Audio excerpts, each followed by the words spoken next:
미국과 중국의 무역 분쟁이 갈수록 험악하게 확전되는 양상입니다. 무역 관세에 이어서 화웨이, 대만, 또 홍콩 사태까지 양국의 갈등이 심화되면서 트럼프 대통령과 시진핑 중국 국가주석 사이에 팽팽한 긴장감이 흐르고 있습니다. 안개 속에 빠진 미중 무역 분쟁 향방과 그에 따른 여파 짚어보겠습니다. 서울시립대 경제학과 성한경 교수와 함께하겠습니다. 어서 어서 오세요. 오십시오. 안녕하십니까. 네. 지금 미중 갈등의 새로운 뇌관으로 홍콩 사태가 떠오르고 있는데요. 이제 범죄인 인도 법안 철폐를 요구하는 시민들이 지금 거리로 나와 있는 상황인데 이게 미중 무역 협상에 어떤 영향을 미칠까요? 예, 지난주에 홍콩 정부에서 범죄인의 중국 송환이 가능하도록 하는 법안 유란에 대해서 이제 심의를 진행시켰었는데 그러니까 100만 명 정도 규모의 시위가 여러 차례 진행되었습니다. 홍콩 시민들 입장에서는 중국이 표방했던 그 일국 양제가 좀 무너지고 홍콩을 중국화시키는 거 아니냐라는 좀 걱정을 하고 있고요. 홍콩의 입법이나 행정이나 사법에서의 고도의 자치권을 좀 요구하고 있는 상황이라고 볼 수 있습니다. 그래서 지난 주말에만 해도 대규모 시위가 예정되었었는데 홍콩 정부에서 그 법안에 대한 검토 연기를 이제 선언하면서 그 시위는 일단 취소된 상황으로 볼 수 있습니다. 네. 이 시위가 확대되자 미국 정부에서 좀 개입을 시작하고 있는데요. 일단은 미국 정부에서는 홍콩의 표현의 자유가 좀 보장되어야 한다는 입장을 표명하고 있고 트럼프 대통령도 홍콩 시위대를 이해한다라는 입장을 표명한 바 있습니다. 그 민주당이 장악하고 있는 의회에서도 그 미국인 보호를 위해서 활동가들이 납치되거나 하는 상황에 대해서 그 대상 국가를 제재하는 법안을 발의를 검토하는 등 본격적으로 개입을 하고 있는데요. 네. 미국이 이러한 행동들을 하는 것은 미국이 민주주의를 대변한다는 모습을 좀 보이면서 중국을 좀 압박하기 위한 카드로 볼 수 있는데 특히 중국이 전체주의적인 의사결정을 통해서 보편적인 인권을 좀 문제를 삼거나 아니면은 그 시장 경제 질서를 좀 자의적으로 이렇게 만들려는 그런 시도를 하고 있다는 모습을 좀 보여줌으로써 중국 국제사회에다가 미국이 중국에 보복 관세를 부과하는 것은 좀 정당한 조치다라는 것을 좀 보여주고 싶어서 그렇게 하고 있는 것으로 판단됩니다. 네, 이 트럼프 대통령의 대중국 관세 압박은 계속되고 있는 상황이거든요. 이 추가로 3천억 달러 상당의 중국산 제품에 대한 고율 관세 부과하겠다 이렇게 예고한 상황에서 현재까지 양국이 주고받은 관세 상황 어떤 건지 좀 정리를 좀 해주시죠. 예, 작년부터 시작이 되었는데요. 미국에서 작년 7월 6일에 대중국 전자제품에 대해서 전자제품 340억 달러 규모에 대해서 25%의 수입 관세를 부과했었습니다. 예. 중국도 동일한 조치를 취했었고요. 이후로 8월 26일에 이제 중국이 미국산 중국산 제품에 대해서 160억 달러 규모의 수입에 대해서 다시 25% 관세를 부과해서 총 500억 달러 규모의 수입에 대한 관세를 부과를 했고 예. 중국도 동일하게 대응을 했었습니다. 그러다가 9월 24일에 급기야 미국이 중국산 그 수입 2천억 달러 규모에 대해서 추가적으로 관세를 10% 부과한다고 선언을 했고 그리고 2019년도 1월 1일부터는 그 관세 수준을 25%까지 올리겠다고 얘기를 했습니다. 네. 중국은 그 당시에 이제 동일한 그 관세 스케줄을 가지고 600억 달러 규모에 대해서 그 조치를 취했었는데요.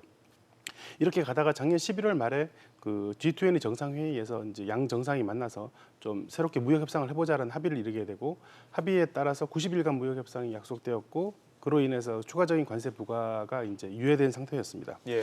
그렇게 흘러가다가 이제 지난 달부터 그 무역 협상이 좀 결렬 상태를 맞으면서 다시 추가적으로 25% 관세를 미국이 부과한 상황이고요.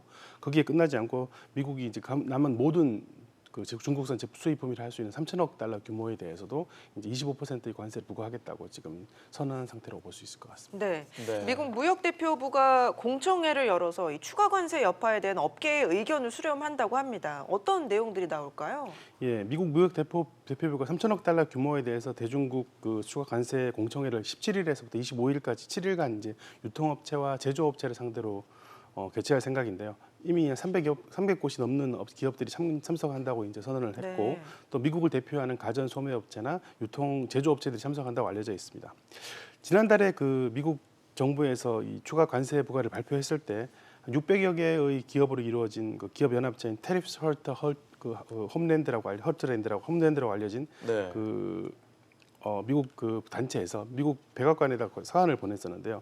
관세란 것이 결국 미국 기업이 지불하는 것이고 관세 부과로 인해서 시장 혼란이 되면은 경제 성장에 문제가 생길 수 있다라는 그 내용을 알려준 적이 있습니다. 그래서 이번 공청회에서도 아마 무역 전쟁 자체를 좀 반대하는 목소리가 좀 더 강하지 않을까라는 생각이 많이 있습니다. 네. 그런데 공청회인 만큼 다양한 의견을 담기 때문에 중국의 불공정 무역 조치에 대한 구체적인 예를 든다든지 아니면은 좀 더 강력한 조치를 주장하는 내용도 나올 수 있을 것 같고요. 또 관세 부담에 대해서 조금만 말씀을 드리면은 관세를 결국 국내 수입업자가 실제로 지불하는 건 맞습니다만 부담하는 것은 사실은 시장 여건에 따라 달라지기 때문에 그 표현은 사실 정확한 표현은 아닌 것 같습니다. 네, 그래서 트럼프 대통령의 추가 관세 압박에 미국 기업들은 좀 반발하는 모습을 보이고 있는데요. 이 추가 관세가 실제로 부과됐을 때 어느 정도 영향을 좀 줄까요? 아까 말씀드렸던 테레스 헐트 하트랜드라는 그 단체에서 보고서를 발표했었는데요. 한 3천억 달러 규모가 의 관세에 대해서 25%의 관세가 부과되면은 미국 내 신발류 소비자 가격은 한 16% 정도 올라갈 것이고 네. 완구류 소비자 가격은 한 8% 정도 각각 상승할 것이라고 내다봤습니다. 제가 개인적으로 작년에 미중 통상 갈등의 거시 경제적 효과를 분석해 본 적이 있는데요. 모형 네. 분석을 해본 적이 있는데 해보게 되면은 2천억 달러 규모의 관세가 부과되는 정도를 감안했을 때라 하더라도 미국의 실질 GDP가 장기적으로는 약 0.8% 포인트 감소하는 것으로 결과를 얻은 적이 있습니다. 네. 이런 가운데 지금 미국이 세계무역기구에서 중국을 대상으로 진행하던 지적재산권 이 소송을 보류시켰다는 소식이 들리고 있는데 이게 사실 미중 무역 갈등의 시작이 바로 이 지적재산권이잖아요. 이걸 어떻게 봐야 될까요? 예, 미국에서 지난 3월에 중국의 특허권 침해와 불공정 기술 이전 계약에 따른 것에 대해서 WTO 분쟁 해결 기구에다가 제소를 한 바 있는데요. 그래서 WTO 분쟁 해결 기구에서는 패널을 구성해서 관련 사건이 심리 중에 있었습니다. 지난주에 WTO 패널 분쟁 해결 기구 패널에서 미국 측의 요청에 의해서 관련 사건의 법적 절차를 12월 말까지 중단하겠다라고 지금 선언을 한 상태입니다. 네. 말씀하신 것처럼 실제로 지식재산권 문제가 미중 갈등의 통상 분쟁의 시작이라고 볼 수도 있고요. 그리고 미국 입장에서는 이 지식재산권 문제가 통상 분쟁에서 자주 활용하는 전가의 보도와 같은 그런 상황이긴 합니다. 이번 조치에 대해서 구체적인 이유를 밝히지 않았기 때문에 자세한 내용은 알 수가 없습니다만은 중국이 지난 3월에 미국이 WTO 제소를 할 당시에 지식재산권 관련된 국내 법규를 좀 폐지하거나 개정했던 영향이 있지 않을까 싶은 생각도 있고요. 네.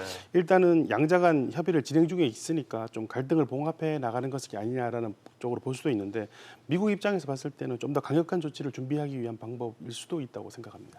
네, 결국 이렇게 미중 갈등이 좀 장기화되면서 미국도 그렇고 중국도 그렇고 둘 다 타격을 받을 수밖에 없는 상황이지 않습니까?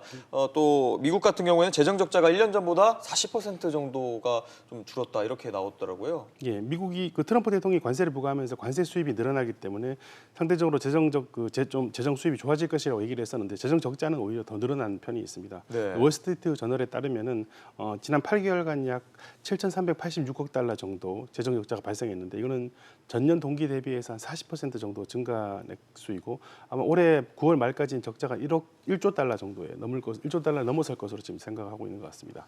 이렇게 된 이유는 재정 지출은 9.3% 정도 늘어났는데 수입은 2.3%밖에 안 늘어나서 이렇게 된 면이 있는데요. 특히 지출이 많이 늘어난 것이 퇴직연금이라든지 아니면 보건 혜택, 군사 비용 그리고 정부 부채에 따른 이자 지급비 등으로 인해서 발생한 것이라고 볼 수 있습니다. 그런데 관세 수입만 보면은 지난 8개월에 비해서 약 80% 정도 급증한 건 사실입니다. 그래서 트럼프 대통령이 했던 얘기가 틀린 얘기는 아닌 것으로 봅니다만 그래도 지출에 비해서 수입에 비해서 지출이 늘어난 것이라고 볼 수 있고요. 근데 네. 수입이 이렇게 늘어난 점도 좀 우리 관심을 가져야 되는데 트럼프 대통령이 대규모 법인세를 인하시켰기 때문에 사실 재정 수입이 많이 줄어들 것으로 예상할 수 있었음에도 불구하고 미국 경기가 유례없는 호황을 누려가지고 그만큼 일자리도 많이 늘어나고 다음에 임금도 상승해서 개인 소득세가 많이 증가하는 바람에 그나마 재정 수입이 늘어난 측면이 있을 것 같습니다. 근데 중국 입장에서 보면 타격이 사실은 실질적으로 좀 있는 것 같습니다. 네. 지난달 중국 통계국과 중국 물류 구입 연합회에서 발표에 따르면은 중국의 제조업 구매 관리자 지수인 PMI가 49.4%를 기록해서 50% 밑으로 떨어져 있습니다. 이게 50% 밑에 있으면은 경기 축소를 말하는 것이고 예. 50% 넘어서면 경기 확대를 말하는 것인데 네. 시장 예상치보다 좀 낮은 수준에 있는 상황이고요. 그리고 이렇게 된 것이 글로벌 수입 수요 감소 때문에 벌어진 일이라고 볼 수 있고, 그리고 산업 생산도 사실은 중국의 산업 생산도 그 2002년도 2월 이래로 가장 낮은 수준을 기록하고 있다고 볼 수 있습니다. 민간 소비도 좀 회복세 있긴 합니다만은 예상치를 넘어서지는 않고 좀 전반적으로 좀 둔화세가 있기 때문에 여파를 보게 되면은 중국 경제가 받는 타격은 확실히 악영향이 굉장히 크다고 생각합니다. 네. 네. 이제 관심은 이달 말 일본에서 열리는 G20 정상회의에서 트럼프 대통령과 시진핑 주석이 만나서 담판을 지을 것이냐인데요. 지금 상황으로 보면 두 정상이 만나는 것도 좀 불투명하다고요. 예, 트럼프 대통령은 애초에 시진핑 주석이 G20에 오지 않으면은 이제 추가적인 관세 부과를 즉각적으로 하겠다라고 얘기한 적이 있었는데요.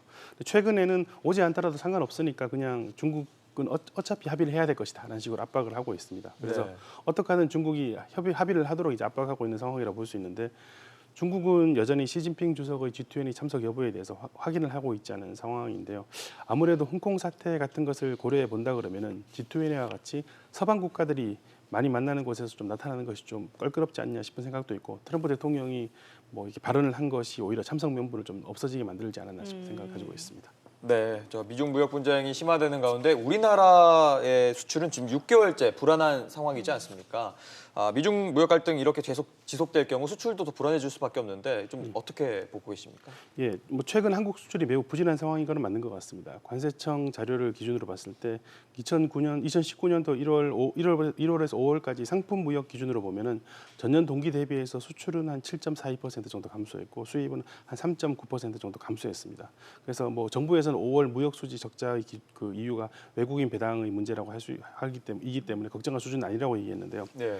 뭐 상품 수지만 보면 여전히 흑자이긴 하지만 적자 기조로 점점 강화되어 가고 있기 때문에 걱정해야 될 상황으로 저는 예상하고 있습니다. 네. 그리고 거시경제 전체적으로 보면은 무역 수지 적자가 생긴다는 것은 한국은행이 금리 결정을 하는데 굉장한 부담을 주게 됩니다. 뭐 적자 지수가 계속된다 그러면은 한국 경제에 대한 불신이 쌓이게 돼서 경기 부양을 위해서 금리 인하 카드를 쓰기가 좀 힘들어지는 상황이 발생하지 않을까 싶은 생각이 들고요. 네. 또 무역 적자가 이게 그 홍콩이나 미국, 중국을 같이 중화권 경제권으로는 무역 수출이 굉장히 많이 감소했는데 미국에 대해서 오히려 늘어난 면이 있습니다. 또 지난 12일에 발표된 그 한국무역협회 국제무역연구원 보고서에 따르면은 그 중국산 수입이 미국의 중국산 수입은 한 24.7% 감소했는데 한국산 수입은 한 20.5% 늘어난 것으로 보입니다. 그래서 네.